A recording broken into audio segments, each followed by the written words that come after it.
The Monkey's Paw by W. Jacobs.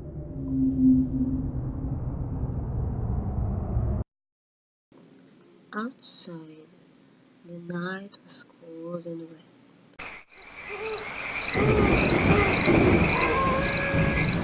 The small party reflected wood, and the fire burned brightly. Her father and son were playing chess. The father, who possessed unique ideas about the game involving radical changes, put his king into such sharp and unnecessary perils that it even provoked comment from the white-haired old lady. "Listen to that wind," said Mr. White, who, having seen a fatal mistake after it was too late, was amiably desirous of preventing his son from seeing it.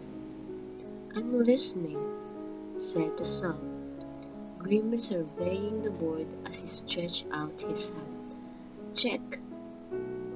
I should probably think that he'd come tonight," said his father, with his hand poised over the board. "Mate," replied the son, "that's the worst of living so far up," bawled Mr. White with sudden and unlooked for violence. "Of all the dismal, slushy, out-of-the-way places to live, this is the worst. The pathway is a bog, and the road is a torrent.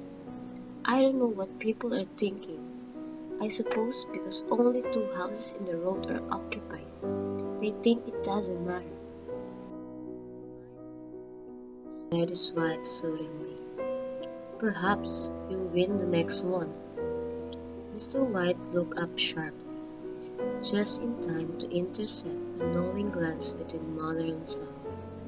The words died away on his lips, and he hid a guilty grin in his thin grey beard. "There he is," said Herbert White, as the gate banged and loudly and heavy footsteps came towards the door.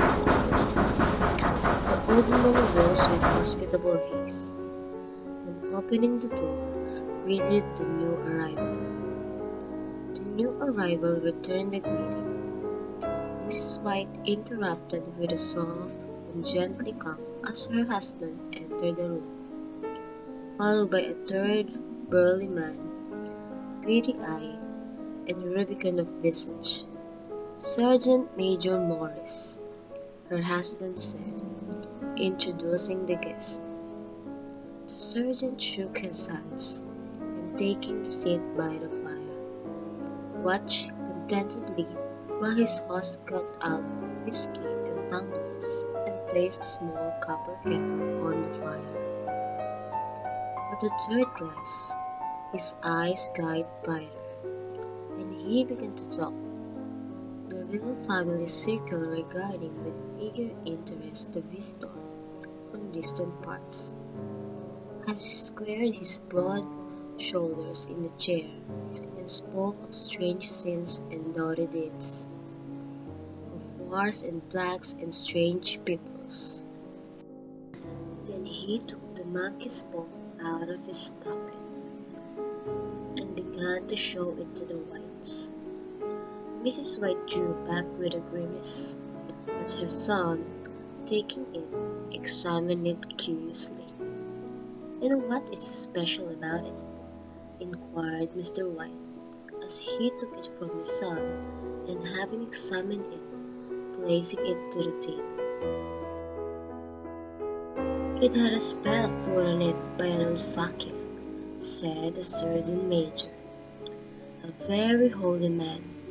He wanted to show that faith ruled people's lives, and that those who interfered with it did so to their soul.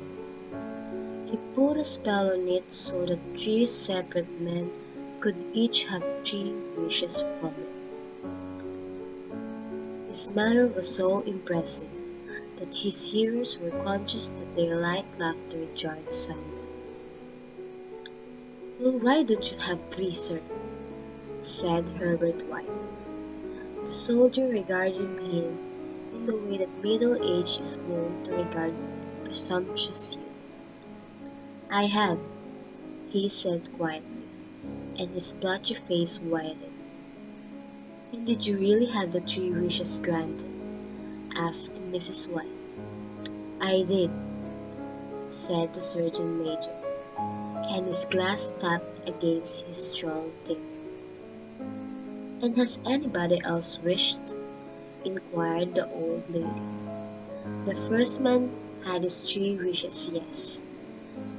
I don't know what the first 2 were, but the third was for death. That's how I got the book." His tones were so grave that a hush fell upon the group. "If you had your 3 wishes, it's no good to you now, then, Maurice," said the old man. "What do you keep it for?" The soldier shook his head. "Fancy, I suppose," he said slowly. "If you could have another 3 wishes," said the old man, eyeing him keenly, "would you make them?" "I don't know, I don't know," said the Surgeon Major. He took the paw, and dangling it between his fond finger and thumb, suddenly threw it upon the fire. White, with a slight cry, stooped down and snatched it off. "Better let it burn," said the soldier solemnly. "If you don't want it, Maurice, give it to me," said the old man. "I won't," said his friend doggedly. "I threw it on the fire. If you keep it, don't blame me for what happens. Pitch it on the fire again, like a sensible man." Mr. White shook his head, and examined his new possession closely. "How do you do it?" he inquired. "Hold it up in your right hand and wish aloud," said the Surgeon Major. "But I warn you of the consequences." Her husband drew the monkey's paw from his pocket, and then all 3 burst into laughter as the Surgeon Major, with a look of alarm on his face, caught him by the arm. Mr. White dropped it back in his pocket, and placing chairs, motioned his friend to the table. During supper, the monkey's paw was partly forgotten. Afterward, the 3 sat listening in enthralled fashion to a second installment of the soldier's adventures in India. "If the tale about the monkey's paw is not more truthful than those he has been telling us," said Herbert, as the door closed behind their guest, just in time for him to catch the last train, "we shouldn't make too much out of it." "Did you give him anything for it, father?" inquired Mrs. White, regarding her husband closely. "A little," he said, coloring slightly. "He did not want it, but I made him take it, and he pressed me again to throw it away." "Likely," said Herbert, with pretended horror. "Why, we're going to be rich and famous, and happy.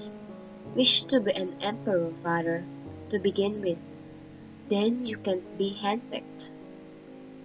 He darted around the table, pursued by the mulling Mrs. White, armed with a dish towel. Mr. White took the paw from his pocket and eyed it dubiously. "I don't know what to wish for, and that's a fact," he said slowly. "It seems to me I've got all I want." "If you only cleared the house mortgage, you'd be quite happy, wouldn't you?"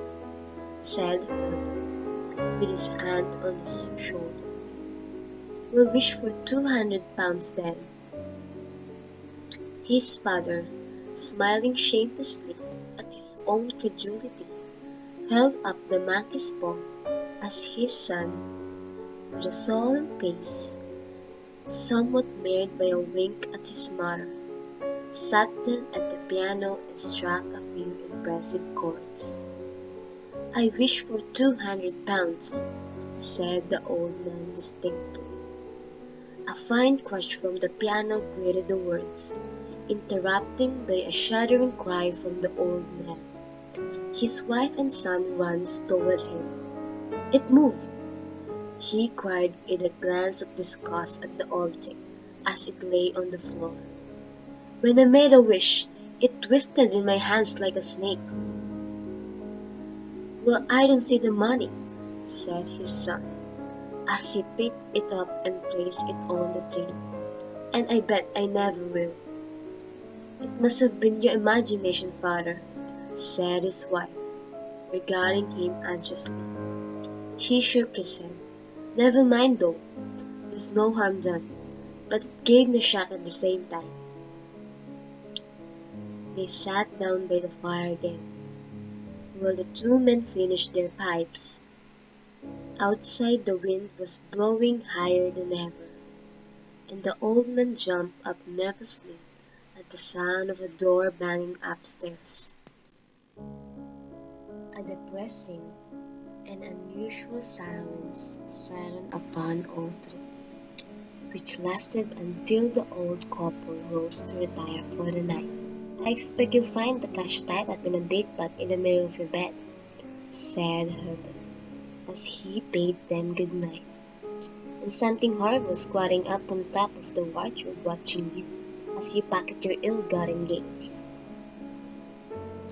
Mr. White sat alone in the darkness, gazing at the dying fire, when suddenly he began seeing faces in it. The last face was so horrible and so ape-like that he gazed at it in amazement. The image got so vivid that with a little uneasy laugh, he felt on the table for a glass containing a little water to throw over it. His hand grasped the monkey's paw, and with a little shiver, he wiped his hand on his coat and went up to bed.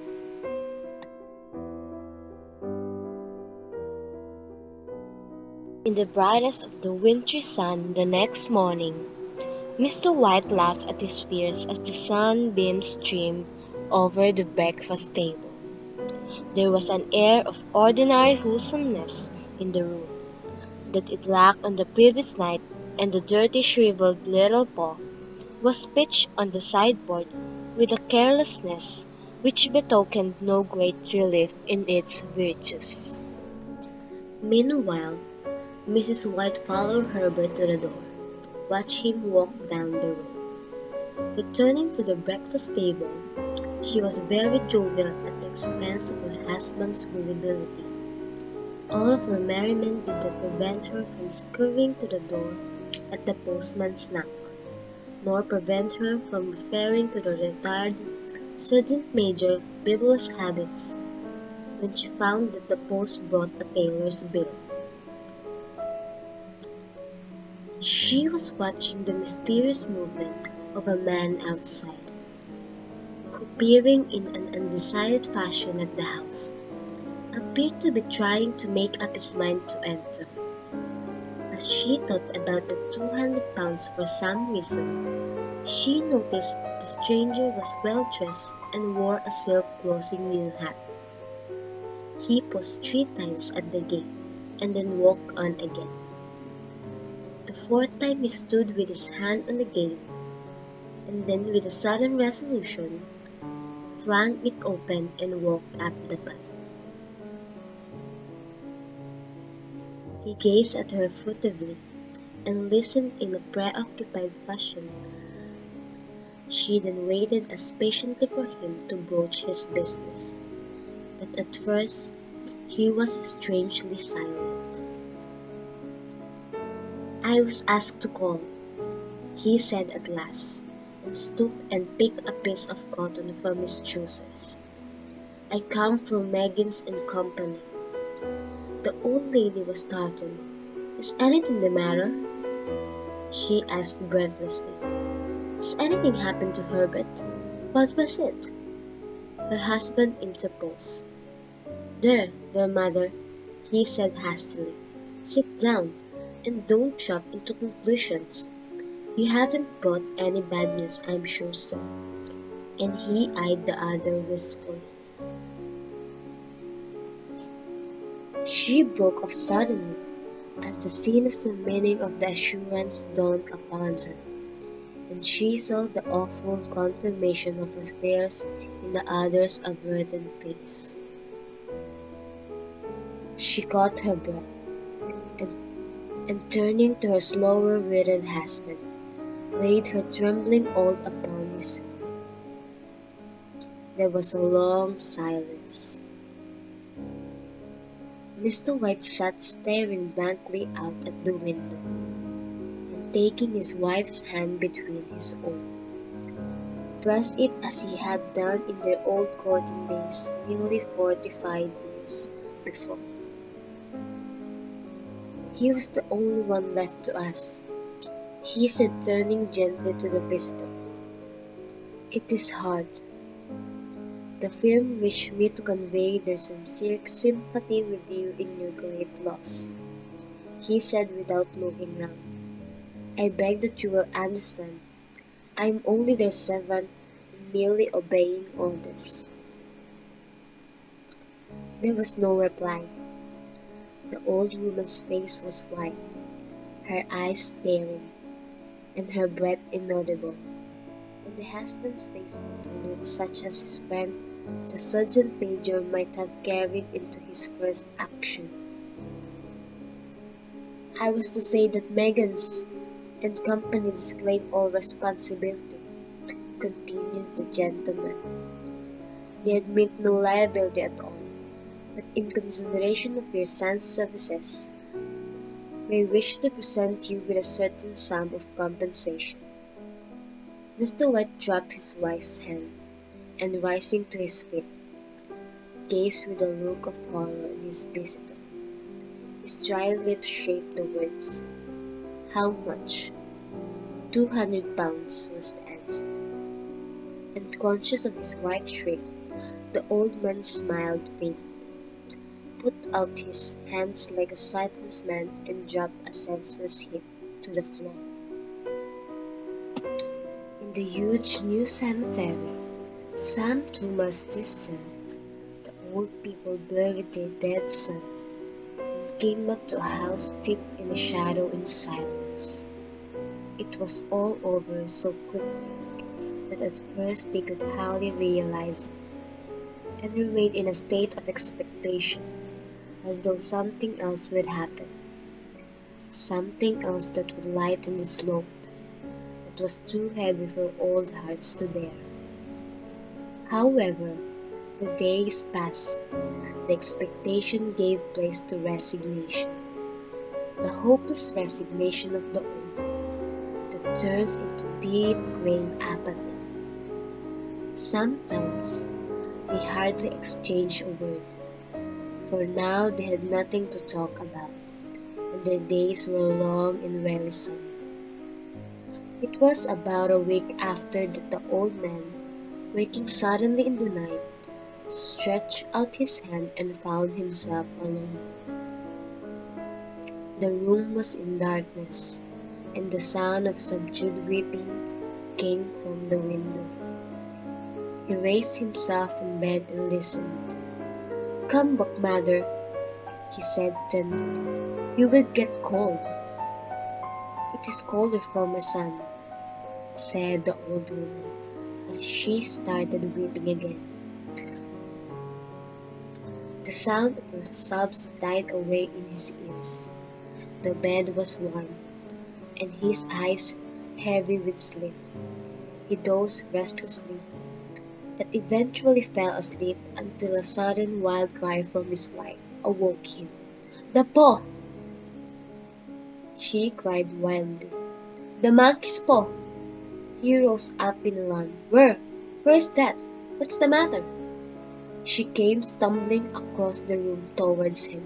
"I want it," she said quietly. "You haven't destroyed it, have you?" "It is in the parlor, on the bracket." "Why?" he replied, gaping. She cried and then laughed, and bending over, kissed his cheek. The old man turned and stared at her with trepidation as his voice shook. "He has been dead 10 days, and besides— No, I shouldn't not speak to you of this, but at his funeral it was so dreadful that we could not recognize him. If he was too disfigured for you to see then, how can it be different now? Bring him back!" cried the old woman, and dragged him towards the door. "Do you think I fear the child I nursed?"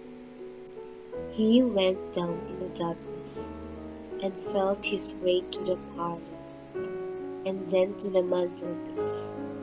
The monkey's paw was in its place, and a horrible fear that the unspoken wish might bring his mutilated son before him, before he could escape from the room, seized him with fear. He caught his breath and began to panic as he realized he had lost direction to the door. His brow cold with sweat. He felt his way around the table. He groped along the wall until he found himself in the small passage with the unwholesome monkey paw in his hand. Even his wife's face seemed changed as he entered the room. It was white and expectant, and to his fears seemed to have an unnatural look upon him. He was afraid of her. "Wish!" she cried in a strong voice. "It is foolish and wicked," as his voice faltered from the thought of his wife's request. "Wish!" repeated his wife. He raised his hand, voice trembling, as he uttered, I wish my son alive again." The monkey's paw fell to the floor, as fear ran through the marrow of his bones. Then he sank trembling into a chair as the old woman, with burning eyes, walked to the window and raised the blind. He sat until the cold uncomfortably chilled him, glancing occasionally at the figure of the old woman peering through the window. The candle end, which had burnt below the rim of the china candlestick, was throwing pulsating shadows on the ceiling and walls, until, with a flicker larger than the rest, it fizzled out. The old man, with an unspeakable sense of relief at the failure of the monkey's paw's wish, crept back to his bed, and a minute or two afterward the old woman came silently and laid apathetically beside him. Neither spoke, but both lay silently, listening to the ticking of the clock. A stair creaked, and a squeaky mouse scurried noisily through the wall. The darkness was oppressive, and after lying for some time building up his courage, the husband took the box of matches, and striking one, went downstairs for a candle. At the foot of the stairs the match went out, and he paused to strike another. At the same moment a knock, so quietly and stealthy as to be scarcely audible. The matches fell from his hand. He stood motionless, his breath suspended until the knock was repeated. Then he turned and fled swiftly back to his room, and closed the door behind. A third knock sounded through the house. There was another knock, and another. The old woman with a sudden wrench broke free and ran from the room. Her husband followed to the landing, and called after appealingly as she hurried downstairs. He heard the chain rattle back at the bottom bolt drawn slowly and stiffly from the socket. Then a loud shuddering cry came from the woman's voice, strained and panting. However, her husband was on his hands and knees groping wildly on the floor in search of the monkey's paw.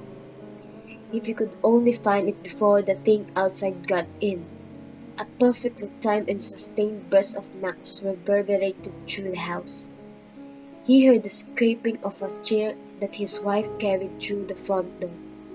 He heard her place the chair against the door, and creaking of the bolt as it came slowly back.